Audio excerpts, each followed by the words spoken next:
আসন কমার ভয়ে গোষ্ঠীদ্বন্দ্বের কথা পরিষ্কার বললেন দিলীপ ঘোষ। বাংলায় বিজেপির কত আসন পাবে সেই নিয়ে একের পর এক সংখ্যা দিয়ে গেছেন অমিত শাহ। একের পর এক সংখ্যা তিনি কমিয়েছেন। এবার সেই নিয়ে বিতর্কও তো ছিলই। এবার বাংলায় আসন সংখ্যা কমার আশঙ্কায় দিলীপ কর্মীদের দিকে আঙুল তুলে গোষ্ঠীদ্বন্দ্বের দিকেই আঙুল তুললেন দিলীপ ঘোষ। আর সেই নিয়ে জল্পনা শুরু হলো তুঙ্গে। যেখানে অন্যান্য দল বারবার বিজেপির গোষ্ঠীদ্বন্দ্বের দিকে আঙুল তোলে, সেখানে দিলীপ ঘোষ বলছেন তার নিজের দলের লোকেরাই রাজনীতি বোঝে না। দিলীপবাবুর দাবি যে বিজেপির জেলা সভাপতি ও কার্যকর্তারা রাজনীতি বোঝেন না। খুব স্বাভাবিকভাবেই দিলীপ ঘোষের এই কথায় নতুন করে চাঞ্চল্য ছড়িয়েছে। ঠিক কি ঘটনাটি ঘটেছে এবার সেটাই বলি আপনাদের।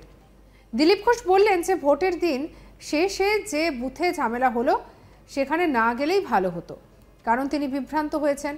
কার্যকর্তা নিজেরাই জানতো না যে বুথটা কোথায়।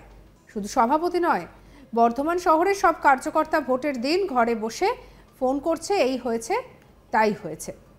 মাঠে কাউকে দেখতে পাওয়া যায়নি বলেই অভিযোগ বিজেপি প্রার্থীর। কোথায় দলের লোকেরা ছিলেন প্রশ্ন দিলীপ ঘোষের। তিনি আরও বলেন যে আমি গিয়ে বুথে দেখেছি কিছুই হয়নি, ঠিক চলছে ভোট পর্ব। আর বাড়ি থেকে মেসেজ করছে যে এই হয়েছে তাই হয়েছে। কিছু লোক আছে ফাঁকিবাজ, ওরকমই স্পটে না থেকে এইভাবে বিভ্রান্ত করার চেষ্টা করে। তবে গ্রামের কার্যকর্তারা সক্রিয় ছিল, সেই কথাও বলেছেন তিনি।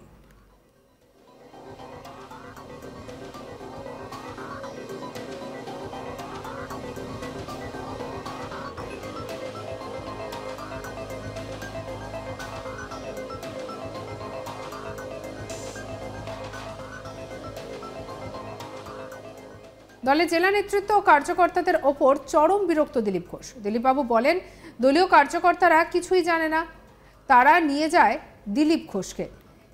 তিনি গিয়ে দেখেন যে বুথে তার যাওয়ার প্রয়োজনই ছিল না। শেষে যে বুথে গন্ডগোল হলো না, কার্যকর্তারা নিজেরাই জানে না বুথটা কোথায়। সেটা জানলে তিনি যেতেনই না। বুথে ডিস্টার্ব হলে বিজেপির ভোটের ডিস্টার্ব হয়। দলীয় কর্মীরা কিছুই বোঝে না, দাবি দিলীপ ঘোষের। না গেলেই বরং বিজেপির ভোট বেশি হতো, সেই কথাও তিনি বলেছেন। দিলীপবাবুর দাবি যে এরা রাজনীতি বোঝে না। তিনি আরও বলেন যে তাকে বিরক্ত করার যথেষ্ট চেষ্টা করেছে তৃণমূল, কিন্তু শাসক শিবির ব্যর্থ হয়েছে। ঘুরিয়ে তিনি তাদের ডিস্টার্ব করেছেন। পাশাপাশি সব বুথে এজেন্ট দিতে পারেনি বিজেপি, সেই কথাও স্বীকার করেন দিলীপ ঘোষ। কি বলছেন দিলীপ ঘোষ শোনাবো আপনাদের। আমার খালি প্রেসিডেন্ট নয়, সবার জন্য টাউনে বিশেষ করে কর্মীরা ফোন করছে এই হয়েছে তাই হয়েছে, আর মাঠে কাউকে দেখতে পাইনি। কোথায় ছিলে তোমরা? আমি গিয়ে বুথে দেখছি কিছুই না, সব ঠিক চলছে, আর তোমার বাড়ি থেকে মেসেজ করছে। কিছু লোক আছে ফাঁকিবাজ, এরকম স্পটে না থেকে এই ধরনের বিভ্রান্ত করার চেষ্টা করছে। কিন্তু গ্রামের সব কার্যকর্তারা একদম মাটি কামড়ে পড়েছিল। শহরের বাইরেগুলো ঝান্ডা পোস্টার বিজেপি ছিল, শুধু আর কিছু নেই। ভোটের পর কি জেলা সভাপতি বদল হচ্ছে? কী বদল হবে এটা আমার দেখার কাজ না, এটা সংগঠন দেখে। আপনারা 1.5 মাস ধরে আপনি এখানে মাটিতে পড়ে আছেন, তবু সব জায়গায় এজেন্ট দিতে পারলো না, শহরের বা শহরের বাইরের থেকে। টিএমসি বা সিপিএম বা কোনো পার্টির কি সব জায়গায় এজেন্ট ছিল? 100% ছিল। কোথায় ছিল? আপনি গিয়ে দেখুন, টিএমসিরা মারামারি করে নিজেরা এজেন্ট দিতে পারেনি। আমরা দিতে পারিনি, আমরা জানতাম, কিন্তু ম্যাক্সিমাম দিয়েছি। একদম সম্পূর্ণ বুথ মুসলমান সেখানে বসতে রাজি হয়নি, কারণ তারপরে তাকেও মারবে। বাকি সব জায়গায় ছিল, কিন্তু ভোট সব জায়গায় হয়েছে। কি তৃণমূলে কোনো ট্যাকটিস ছিল যে আপনাকে 2-3টে বিধানসভায় আটকে রাখা, তার জন্য আপনি 7টা বিধানসভায় ঘুরতেও পারলেন না? উপর দিয়ে হেঁটে গেলাম তো আমি ঘোরার দরকারই ছিল না আমার। এরা ভুল করে নিয়ে গেছে, ওখানে না গেলেই আমার ভোট বেশি হতো। ওই বুথটা শেষে যেটা গন্ডগোল না, ওরা নিজেরাই জানে না বুথটা কোথায় কী প্রবলেম। আমি জানলে তো যেতামই না। ডিস্টার্ব হলে আমাদের ভোট ডিস্টার্ব হয়। এরা রাজনীতি বোঝে না। ভোট ঠিক আছে, যেটা আমি চাইছিলাম সেটা ওদেরকে আমি ডিস্টার্ব করেছি, ভোট পাবলিক দিয়ে দিয়েছি। তবে মানুষ বিজেপিকে ভোট দিয়ে দিয়েছে, সেই নিয়ে আত্মবিশ্বাসী দিলীপ ঘোষ। কি বলছেন আর শোনাবো। বিজেপির জন্যই আমার ব্র্যান্ড, বিজেপি জিতবে। দিলীপ ঘোষ তো সামনে আছেই, লড়াই আমি করেছি। পদ্মফুলে ভোট দিয়েছিল ওখানে, নরেন্দ্র মোদী প্রধানমন্ত্রী হবে। কাল ফোর্স তো বুথের মধ্যে ছিল এবং খুব কড়া ছিল বলে কোনো রিগিং হয়নি, ছাপ্পা হয়নি, ভোট কোথাও আটকাতে পারেনি। দু একটা জায়গায় ইভিএম ডিস্টার্ব হয়েছিল বলে ভোট বন্ধ হয়েছিল, নাহলে সবসময় লাইন, সবসময় ভোট চলেছে। আমি একাধিক বুথে গেছি পিসফুলি। কয়েকটা জায়গা থেকে আমাদের এজেন্টদেরকে ঢুকতে দেওয়া হয়নি, মেরে বার করেছিল, সেগুলো দেখেছি আমরা, কিন্তু ভোট আটকায়নি।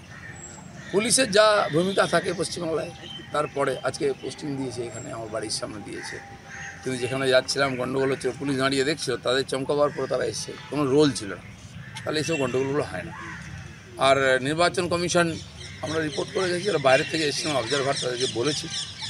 অনেক জায়গায় ফোর্স পাঠিয়ে চেষ্টা করেছেন। পরে যখন সন্ধ্যাবেলা আমাদের এজেন্টদেরকে বার হতে দিচ্ছিলাম, বেরোলে মারছে, তখন পুলিশ তাদেরকে অনেককে রেস্কিউ করেছে। আর এদিকে এই নিয়ে আমাদের কালেক্ট সুজাতা মেহরার কি রিপোর্ট দেখাবো। 13 তারিখ ছিল নির্বাচন চতুর্থ দফার, এবং সেই নির্বাচনে বর্ধমান দুর্গাপুর লোকসভা কেন্দ্রেও কিন্তু নির্বাচন অনুষ্ঠিত হয়েছে। কিন্তু এই নির্বাচন অনুষ্ঠানের পরই দিলীপ ঘোষ যখন জেলা কার্যালয় অর্থাৎ নির্বাচনী যে কার্যালয় করা হয়েছিল সেখানে যখন পৌঁছায়, তখন কিন্তু তাকে যথেষ্টই ক্ষিপ্ত দেখা যায়, এবং তিনি ঢুকেই কিন্তু জেলা সভাপতি এবং কর্মীদের উদ্দেশ্যে কিছু ক্ষিপ্ত বক্তব্য বলেন, তাদের উদ্দেশ্যে চেঁচামেচি করেন, এবং পরবর্তী সময়ে তাকে কিন্তু আমরা দেখলাম বলতে যে বিজেপির জেলা সভাপতি অর্থাৎ পূর্ব বর্ধমান সাংগঠনিক জেলা সভাপতি অভিজিৎ, তার নাম না করে তিনি বলেছেন জেলা সভাপতি, এবং কার্যকর্তারা রাজনীতি বোঝে না। যে বুথেতে ঝামেলা হয়েছিল সেই বুথে না গেলেই ভালো হতো। তিনি যদি জানতেন যে বুথটা কোথায় তিনি যেতেন না, কিন্তু কার্যকর্তারাই জানতো না যে বুথটা কোথায়, তাই সেদিন ঝামেলার সম্মুখীন হতে হয়েছে, এবং এই ঝামেলার মধ্যে পড়ে কিন্তু তার ভোট নষ্ট হয়েছে এরকমও কিন্তু অভিযোগ করতে দেখা গেল খোদ দিলীপ ঘোষকে। বর্ধমান দুর্গাপুর লোকসভা কেন্দ্রের বিজেপি প্রার্থী দিলীপ ঘোষ। কি দেখেছিলাম আমরা ভোটের দিন পূর্ব বর্ধমান জেলায় বর্ধমান দুর্গাপুর লোকসভা কেন্দ্রের অধীন দু একটা জায়গায় কিন্তু অশান্তি হতে, তার মধ্যে ছিল পূর্ব বর্ধমান জেলারই মন্তেশ্বর বিধানসভা, সেখানে তুল্য গ্রামে একটা অশান্তি হয়, এবং তারপরে সেখান থেকে বিকেলের দিকে বর্ধমান শহরের আলুডাঙ্গা এলাকায় কিন্তু অশান্তি ছড়িয়ে পড়ে। দিলীপ ঘোষের কনভয় পৌঁছাতেই দিলীপ ঘোষের গাড়ি আক্রান্ত হয়, ভাঙচুর করা হয়, তার দেহরক্ষীর মাথা ফাটে, এবং তৃণমূলেরও বেশ কয়েকজন কিন্তু আহত হয় লাঠিচার্জের ফলে, এমনটাই কিন্তু অভিযোগ উঠেছিল। এরপর দিলীপ ঘোষকে যখন এই বিষয়ে জানতে চাওয়া হয় যে দিলীপ ঘোষ কেন তার নেতৃত্ব এবং কর্মী সমর্থকের উপর রেগে যায়, তখন কিন্তু দিলীপ ঘোষ স্পষ্টতই বলেন যে তার যারা নেতৃত্ব রয়েছে বিজেপির এবং যারা কার্যকর্তা রয়েছে জেলার, তারা রাজনীতিই বোঝে না। সেই দিনকে ওই বুথে নিয়ে গিয়ে তাকে বিভ্রান্তির মধ্যে ফেলা হয়েছিল। তারা বুথটা কোথায় সেটাই জানে না, ঘরে বসে রাজনীতি করছিল, এখানে এটা হচ্ছে সেখানে ওটা হচ্ছে এরকম বলে মেসেজ করছিল। কিন্তু দিলীপ ঘোষ সেখানে গিয়ে দেখেছেন যে সেখানে কিছুই হয়নি, পিসফুলি ভোট হচ্ছে। এই যে বুথেতে তাকে নিয়ে যাওয়া হয়েছিল যেখানে গিয়ে তিনি আক্রমণের মুখে পড়েন, ওই বুথটায় কিন্তু না গেলেই ভালো হতো বলে দিলীপ ঘোষ দাবি করছেন, কিন্তু তার কর্মী এবং তার নেতৃত্বরা তাকে ওখানে নিয়ে গিয়ে বিভ্রান্তির মধ্যে ফেলে দেয়। এবং দিলীপ ঘোষ এমনও বলেন যে ওই দিনে ওখানে গিয়ে যে অশান্তি সৃষ্টি হয়েছে এবং তার জন্য যে ভোট ব্যাহত হয়েছে, তাতে কিন্তু দিলীপ ঘোষেরই ভোট কম পড়েছে। কারণ সঙ্গে রাখুন আজ তাক বাংলাকে সাবস্ক্রাইব করতে ভুলবেন না।